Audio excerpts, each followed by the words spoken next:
মম ছাত্ৰ-ছাত্ৰীসকল আজি আমি চেপ্টাৰ 4 কাৰ্বন আৰু তাৰ যৌগ এই চেপ্টাৰ আমি সুপাৰ ৰিভিজন কৰিম সোৱা 2021ত এইটো চেপ্টাৰৰ গোটেইখিনি সিলেবাছত নাই সো 4.1 এইটো আছে 4.2 এইটো আছে 4.3 এইটো আছে কিন্তু 4.4 আৰু 4.5 ঠিক আছে এই 4.4 আৰু 4.5 এই দুটা 2021ত নাই এইটো আমাক নালাগে এই যে কেইটামান প্ৰয়োজনীয় কাৰ্বন যৌগৰ পৰা এই তলৰ গোটেইখিনি আমাক নালাগে সাপন আৰু অপমাৰ্জন এই দুটাও নালাগে ঠিক আছে সো মই এইটো মুছি দিছো এইখিনি নালাগে আৰু ইতিমধ্যে মই চেপ্টাৰ 4 ৰ যিবিলাক ইম্পৰ্টেন্ট কোৱেশ্চন আৰু প্ৰিভিয়াস ইয়াৰৰ কোৱেশ্চন এইটো মই এটা ভিডিও অলৰেডি আপলোড কৰিছো ইম্পৰ্টেন্ট কোৱেশ্চনছ বুলি এইটো মই ডেসক্ৰিপচনত ভিডিও লিংকটো দি দিম আৰু এইটো চেপ্টাৰৰ যি ফুল চেপ্টাৰৰ যিটো ভিডিও আছে উইথ নোট যদি তোমাক লাগে হেতু তোমালোকে ইম্পৰ্টেন্ট লিংকছৰ তাত পাই যাবা ডেসক্ৰিপচনত এতিয়া সোৱা আমি আলোচনা কৰিম যে কাৰ্বনৰ বন্ধনী সহযোজী বন্ধনী ইয়াৰ পৰা আৰম্ভ কৰিম কিন্তু তোমালোকে এটা বস্তু মন কৰিবা এই গোটেইখিনি টপিকৰ ভিতৰত এই সমগণীয় যেটো শ্ৰেণী এটো 16 আৰু 19ত আহিছিল এটো বেছি ইম্পৰ্টেন্ট হৈ আছে তোমালোকৰ এই সমগণীয় শ্ৰেণী আৰু এই যে কাৰ্বন যৌগৰ নামকৰণ ইয়াৰ পৰা এটা কোৱেশ্চন আহিবই শিয়াৰ এণ্ড সাৰ্ডেন এটা নহয় বেছি আহিব দুটা তিনিটাও আহিব পাৰে আৰু এই যে দহন জাৰণ যোগাত্মক আৰু প্ৰতিস্থাপন এই কিটা পঢ়িলে আমাৰ এইটো চেপ্টাৰ কমপ্লিট হৈ যাব যেহেতু এতে 6 মাৰ্কস দিয়া আছে আৰু তোমালোকে 6 মাৰ্কসে পাবা এই সুপাৰ ৰিভিজন এই ভিডিওটো তোমালোকে হেকলৈকে চোৱা আৰু চাবা তোমালোকে 6 ৰ ভিতৰত 6 মাৰ্কস পাবা এইটো মই মোৰ ফালৰ পৰা মই গ্যাৰান্টি দি দিছো তোমালোকে অলপ চাই থাকা ঠিক আছে আৰু চোৱা প্ৰথমতে যে সহযোজী বান্ধনীৰ বিষয়ে মই কৈছো যে সহযোজী বান্ধনী হৈছে যে কাৰ্বনে কি হাইড্ৰোজেনৰ লগত নাই বা বেলেগ মৌলৰ লগত ইহতে ইলেক্ট্ৰনৰ ভাগ বতৰা কৰি যৌগ গঠন কৰে এনেকুৱা যৌগবোৰক সহযোজী যৌগ বুলি কোৱা হয় আৰু এই বান্ধনীটোক সহযোজী বান্ধনী বুলি কোৱা হয় আমি জানো কি কাৰ্বনৰ যোজ্যতা 4 ঠিক আছে কাৰ্বনৰ যেহেতু ইয়াৰ 6টা ইলেক্ট্ৰন আছে এটো ইয়াৰ বহিগলত 4টা ইলেক্ট্ৰন থাকে সো এই 4টা ইলেক্ট্ৰন কি ভাগ বতৰাৰ জৰিয়তে এই যৌগ গঠন কৰিব পাৰে এইখিনিতে সহযোজী বান্ধনীটো বুজাবলৈ হলে মই আন এটা বস্তু লৈ গৈছো যেনেকুৱা হাইড্ৰোজেন অণু হাইড্ৰোজেনৰ এটা দুটা হাইড্ৰোজেন আছে ই কি দুটা হাইড্ৰোজেন এটো এনেকি এক বান্ধনীৰ দ্বাৰা ইহতে লগ লাগি থাকে এক বান্ধনী মানে কি সাপোজ এইটো এটা হাইড্ৰোজেন আছে এইটো এটা হাইড্ৰোজেন আছে দুটা হাইড্ৰোজেন এক বান্ধনী মানে এটা হাইড্ৰোজেনৰ এটা ইলেক্ট্ৰন আছে সো এটা কি ইলেক্ট্ৰন ইহতে এই কি ভাগ বতৰা কৰি যৌগ গঠন কৰে ঠিক আছে এইটো হৈছে এক বান্ধনী থাকা মানে এজৰ ইলেক্ট্ৰন থাকে আৰু যদি তুমি সাপোজ অক্সিজেন অণু লোৱা O2 অণুৱে কি কৰে O2 অণুৱে ইয়াৰ বহিকলত সোৱা 2.6 ইয়াৰ এই বহিকলত 6টা ইলেক্ট্ৰন আছে ই দুটা ইলেক্ট্ৰন কৰে ভাগ বতৰাত অংশগ্ৰহণ কৰে ঠিক আছে এটো অক্সিজেন দুটা ইলেক্ট্ৰন ভাগ বতৰাত অংশগ্ৰহণ কৰে বাকি ইফালে 4টা থাকিব সেপাৰেট কে সো ইয়াতে এই অণুটো যদি লক্ষ্য কৰা তেনেহলে দেখিবা অক্সিজেনে কি ডাবল বন্ড গঠন কৰিছে ডাবল বন্ড কিয় এতে সোৱা এই দুজোৰ ইলেক্ট্ৰন ভাগ বতৰা কৰি এই যৌগ গঠন কৰিছে যেহেতু দুজোৰ ইলেক্ট্ৰন সো ইয়াৰ বন্ডিংটো হ'ব কি ডাবল বন্ড ঠিক আছে এজোৰ ইলেক্ট্ৰন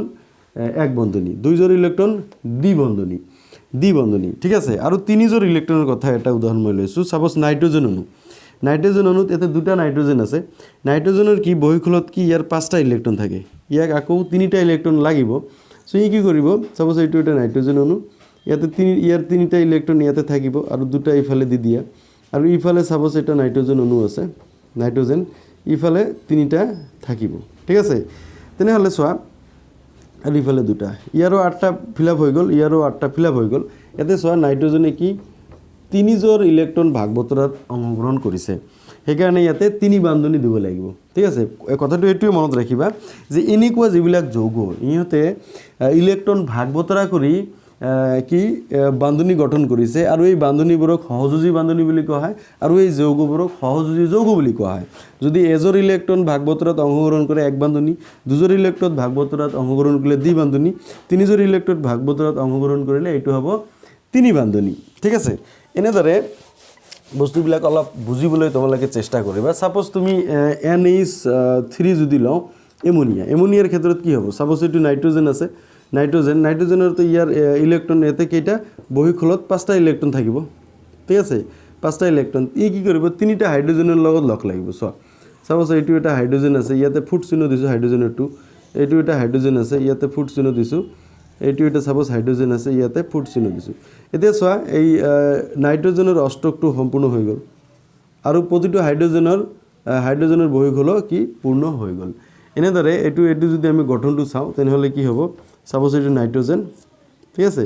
এইটো তিনিটা হাইড্ৰোজেনৰ লগত এক বান্ধনী গঠন কৰিছে কি এক বান্ধনী কাৰণ ইয়াতে একজোৰ কৰি ইলেক্ট্ৰন ভাগ বতৰাত অংশগ্ৰহণ কৰিছে এইটো তোমাৰ এমোনিয়াৰ গঠনটো এনেদৰে আমি আঁকিব পাৰি এতিয়া চোৱা কাৰ্বনৰ কথাটো হৈছে কি কাৰ্বনৰ ইয়াতে কি ইহঁতৰ যোজ্যতা 4 কি 4টা বেলেগ কাৰ্বনৰ লগত নাইবা বেলেগ পৰমাণুৰ লগত যৌগ গঠন কৰিব পাৰে ঠিক আছে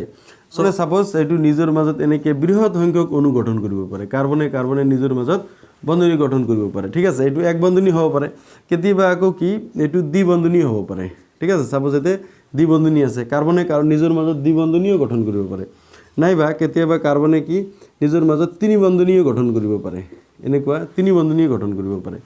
ঠিক আছে সো কাৰ্বনে নিজৰ মাজত বন্ধনী গঠন কৰি বৃহৎ সংখ্যক তোমাৰ অণু গঠন কৰিব পাৰে কাৰ্বনৰ এই ধৰ্ম কি কেটিনোসেন বুলি কোৱা হয় কি ধৰ্ম কেটিনোসেন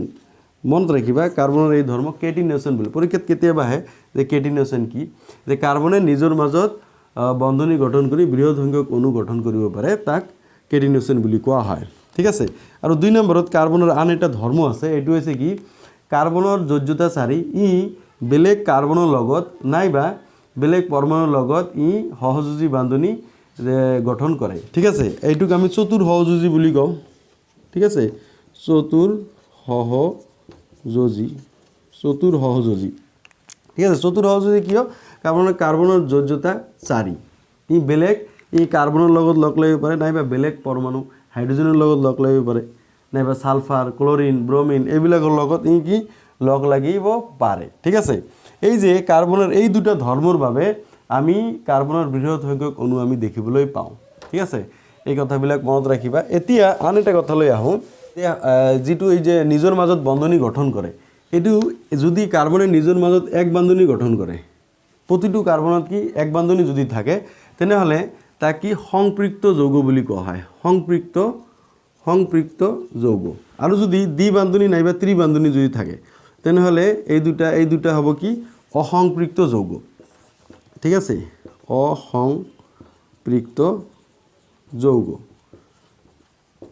সো সংপৃক্ত যৌগ হ'বলৈ হলে কাৰ্বন এক বান্ধনী থাকিব লাগিব আৰু অসংপৃক্ত যৌগ হ'বলৈ হলে কাৰ্বন কি হয় দ্বি বান্ধনী নাইবা ত্ৰি বান্ধনী থাকিব লাগিব তেনেহলে তাক অসংপৃক্ত যৌগ বুলি কয় এই কথাটো মনত ৰাখিবা এতিয়া কাৰ্বনৰ যেটো এই যে শাখা শৃংখল আৰু বলয়াকাৰ শৃংখল এইটো আমি কাৰ্বনৰ সংপৃক্ত আৰু অসংপৃক্ত তোমালোকে গমে পাই গলা যে সংপৃক্ত হ'বলৈ কি এক বান্ধনী থাকিলে তাক কি সংপৃক্ত আমি কৈছো সংপৃক্ত আৰু যদি কাৰ্বন দ্বি বান্ধনী নাইবা তিনি বান্ধনী থাকে এই দুটা হৈছে অসংপৃক্ত ঠিক আছে এইখিনিতে এটা বস্তু মনত ৰাখিবা যেটো তোমাৰ সংপৃক্তক আকৌ কি কয় এলকেন বুলি কয় সংপৃক্তক আকৌ কি এলকেন বুলি কয় এটো সাপোজ এক বান্ধনী থাকিলে এটো তোমাৰ সংপৃক্ত বা এলকেন আৰু যদি দ্বি বান্ধনী থাকে তাক কয় এলকিন আৰু তিনি বান্ধনী থাকিলে তাক কয় এলকাইন বুলি কোৱা হয় ঠিক আছে কাৰ্বন আৰু হাইড্ৰোজেনৰ যিবিলাক যৌগ আছে এইবিলাক কি কাৰ্বোহাইড্ৰেট বুলি কোৱা হয় আৰু কাৰ্বন এক বান্ধনী থাকিলে এলকেন দ্বি বান্ধনী থাকিলে এলকিন তিনি বান্ধনী থাকিলে এলকাইন কাৰ্বনৰ এই যৌগবোৰ আমি লিখিবলৈ আমি চেষ্টা কৰিম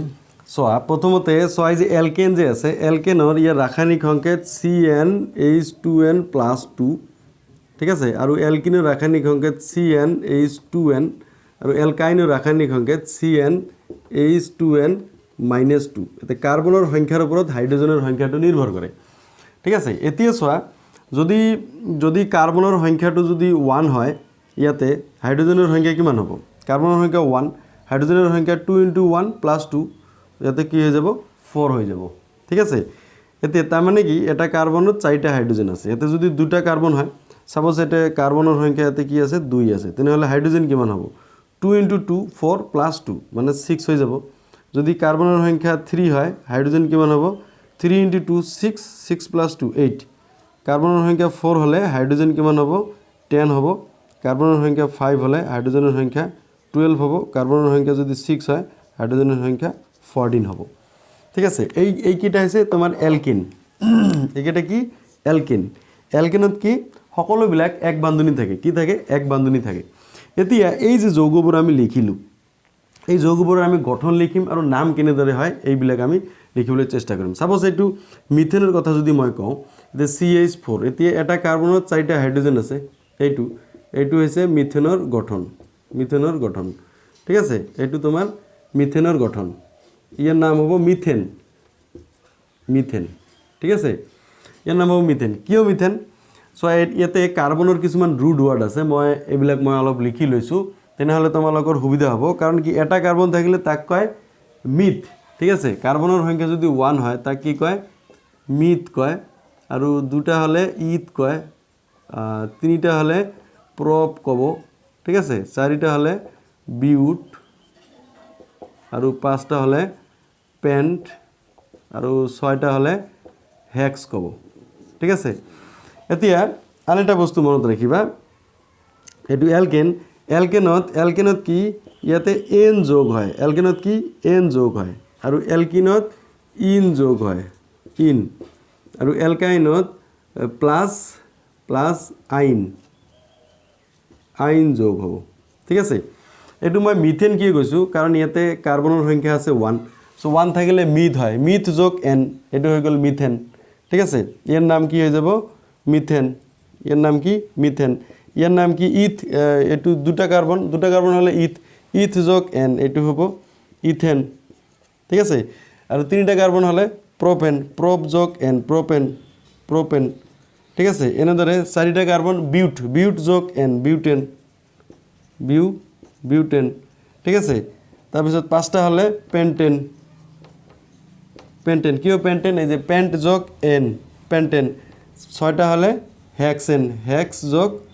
এন এটো হৈ গল কি হেক্সেন সো এনেদৰে আমি নামকৰণ বৰ ধুনিয়াকৈ কৰিব পাৰি তোমালোকে জাস্ট ৰুট ওয়াৰ্ড বিলাক মনত ৰাখিবা myth eth prop বিউট pant hex so অ্যালকেনৰ লগত কি এন যোগ হ'ব সো এটো মিথেন ইথেন প্ৰপেন বিউটেন পেন্টেন হেক্সেন এতিয়া তুমি গঠনটো চোৱা গঠন এইটো মিথেনৰ গঠন আঁকিলো এতিয়া সব দুটা যদি কাৰ্বন হয় দুটা কাৰ্বন আৰু বাকিবিলাক হাইড্ৰোজেন ছয়টা হাইড্ৰোজেন হৈ গল এইটো হৈ যাব কি এইটো হৈ যাব ইথেনৰ গঠন ঠিক আছে যদি তোমাৰ তিনিটা কাৰ্বন হয় সাপোজ তিনিটা কাৰ্বন বাকিবিলাকত হাইড্ৰোজেন থাকিব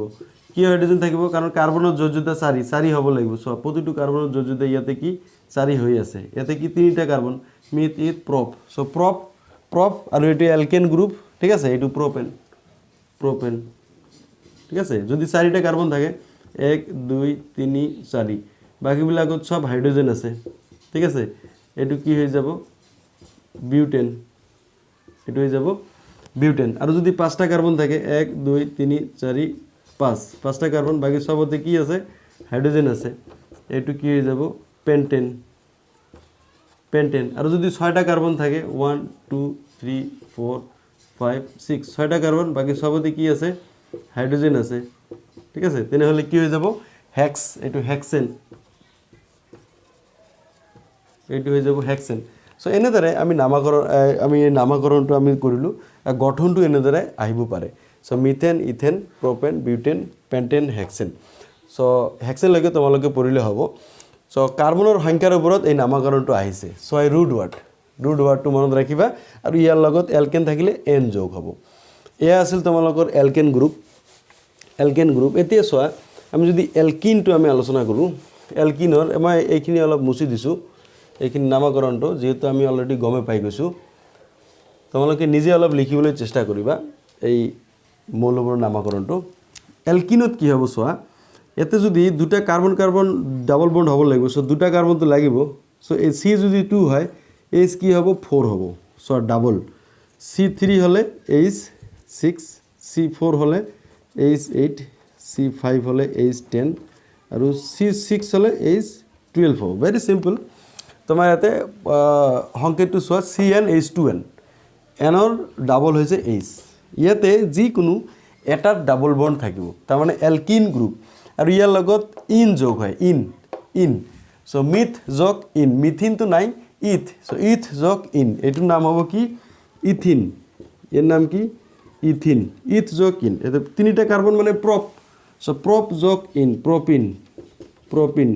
ঠিক আছে চাৰিটা কাৰ্বন এটো বিউট যোগ ইন বিউটিন তাৰপিছত এটো পেন্টিন ঠিক আছে তাৰপিছত এটো কি হেক্সিন এটো হৈছে হেক্সিন সো এনেদৰে ইন যোগ হ'ব এটো এন আছিল এটো ইন সো ethene propene butene pentene hexene কিন্তু কথা এটা মনত ৰাখিবা ইয়াৰ যিকোনো এটা কাৰ্বনত মানে ডাবল বন্ড থাকিব সাপোজ এটো ইথিন আছে দুটা কার্বন এতে ডাবল বন্ড থাকিব যেহেতু দুটা এতে ডাবল বন্ড হৈ আছে সো এইটো কার্বনত কি দুটা হাইড্রোজেন হলে হৈ যাব এইটো হৈ যাব তোমাৰ ইথিন ঠিক আছে এতে প্রপিনটো কি হ'ব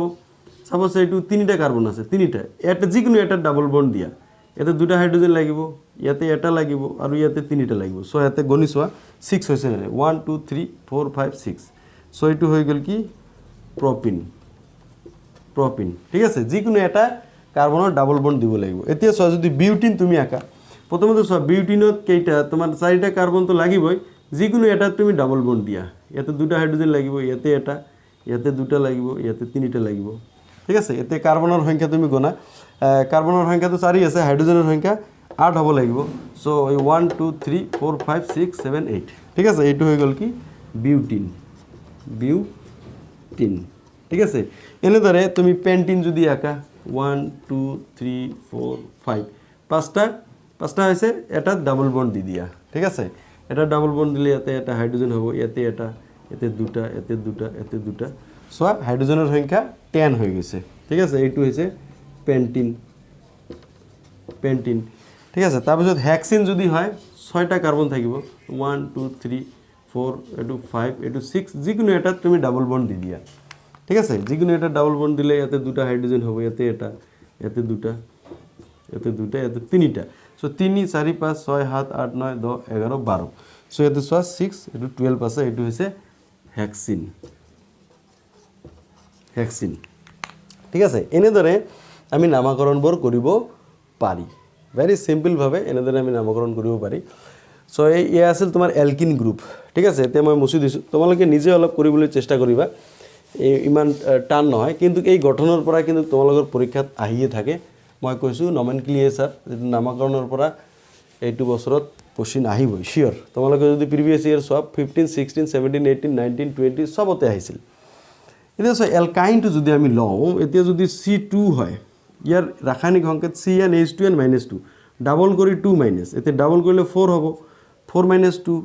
2 এটা C3 হলে H কিমান হ'ব 6 - 2 4 হ'ব এটা C4 হলে H কিমান হ'ব 4 * 2 8 8 - 2 6 এটা C5 H8 C6 H 6 * 2 12 12 - 2 এটা 10 ঠিক আছে সো ইহঁতৰ নামকৰণটো এতে কেনেকুৱা হ'ব এটো চাই লও নামকৰণটো মই কৈছো কি এলকাইন হলে আইন হয় সো যেটো কাৰ্বন দুটা আছে ইয়াত সো ইথ হ'ব সো এটা ইথৰ লগত আইন ইথ যোগ আইন এটো কি হ'ব ইথাইন ঠিক আছে ইথ যোগ আইন ইথাইন সো প্রপ যোগ আইন এটো কি প্রোপাইন তাৰপিছত বিউট যোগ আইন কি বিউটাইন তাৰপিছত পেন্ট যোগ আইন কি পেন্টাইন ঠিক আছে তাৰপিছত হেক্স যোগ আইন কি হেক্সাইন 6টা কার্বন থাকিলে হেক্স হ'ব হেক্স ঠিক আছে হেক্স যোগ আইন এটো হৈ গল কি হেক্সাইন হৈ গল আৰু ইয়াতে তোমালোকে জানা এটো এলকাইন গ্ৰুপ ইয়াতে যিকোনো এটা কাৰ্বনত কি তিনি বন্ধনী থাকিব লাগিব তেতিয়াহে তাক আমি এলকাইন গ্ৰুপ বুলি কম এটা সো ইথাইন সাপোজ এতে সোয়া ইথাইন হবলৈ হলে এতে কি দুটা কার্বন আছে এটাত দুটাত এইটো কি তিনি বন্ধনী থাকিব আৰু ইয়াতে এটা হাইড্রোজেন হলে হৈ যাব এটো হৈ গল কি ইথাইন এতিয়া সব প্রোপাইন যদি হয় তিনটা কার্বন 1 2 3 যিকোনো এটা তুমি তিনি বন্ধনী দিয়া সো ইয়াতে এটা হাইড্রোজেন লাগিব ইয়াতে কিন্তু নালাগে হাইড্রোজেন ইয়াতে তিনিটা হাইড্রোজেন লাগিব মন কৰিবা হাইড্ৰোজেন দিয়াৰ ক্ষেত্ৰত এইটো কাৰ্বনৰ চাৰিটা যোজিত হ'ব লাগিব এটাতো আছে বাকি তিনিটা হাইড্ৰোজেন থাকিব এইটো কাৰ্বনত ইফালে 3 ইফালে 1 হৈ আছে 4 আছে ইয়াত এইটো কাৰ্বনত 3 আছে একটা হাইড্রোজেন দিব লাগিব সে এই সোয়া C3H4 হৈ গল ঠিক আছে এইটো কি C3H4 এইটো প্রোপাইন ঠিক আছে এনেদৰে তুমি বিউটাইন যদি লোৱা 1 2 3 4 এটা কার্বনত ডাবল বন্ড দি দিয়া এইটো হৈ গল কি বিউটাইন বাকি বৰত হেবিলাক হাইড্রোজেন এটা পেন্টাইন দিলে 1 2 3 4 5 এটা ডাবল বন্ড ট্রিপল বন্ড দি দিয়া এটা ঠিক আছে এইটো হৈ গল কি পেন্টাইন হৈ গল ঠিক আছে তাৰপিছত যদি হেক্সাইন দিয়া এতে 6টা কি কাৰ্বন থাকিব আৰু এটা ডাবল বন্ড থাকিব সো 1 2 3 4 5 এটো